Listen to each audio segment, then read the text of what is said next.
Grassley. Inflation is something I hear from Iowans at each one of my 99 county meetings. 13 so far this year, and I'll bet I'll hear it at 12 next week. We know now that this inflation is not transitory. They were wrong then.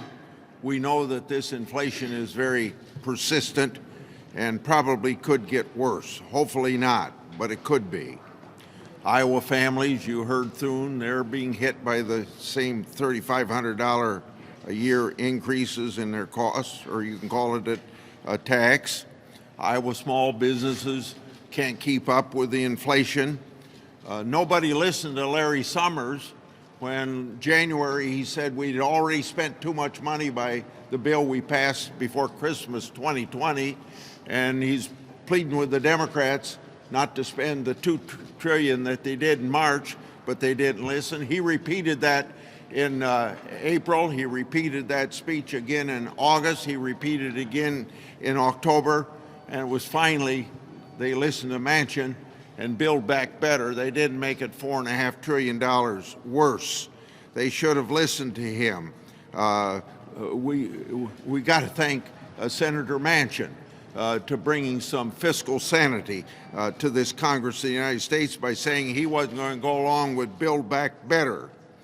So the Fed has started to pull back about 6 months late, but they're doing it. So maybe they're doing what they can do to get it under control, even though it's late.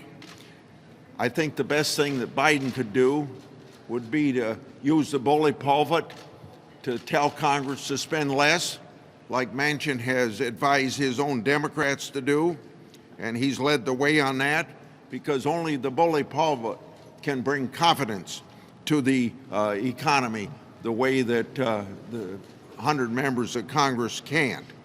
Another thing he could do is undo all of the things he did to drive up gas prices. XL pipeline, shut down drilling in Alaska, offshore, on land, Gulf of Mexico drilling, state or national property, no drilling, putting impediments on fracking. All of this stuff is driving up the price of gasoline, and he could undo that very quickly. No, what do we get from the Democrats in the Congress? Just to reduce it by 18 cents by not having the federal gas tax. No, those same Democrats should be working with the House or with the White House to get these bad energy policies reversed. And can you believe the ridiculousness of the Democrat administration getting involved in saying banks shouldn't lend to energy companies? We have to have the flow of energy. That's what drives our economy. Thank you. Senator Hyde-Smith.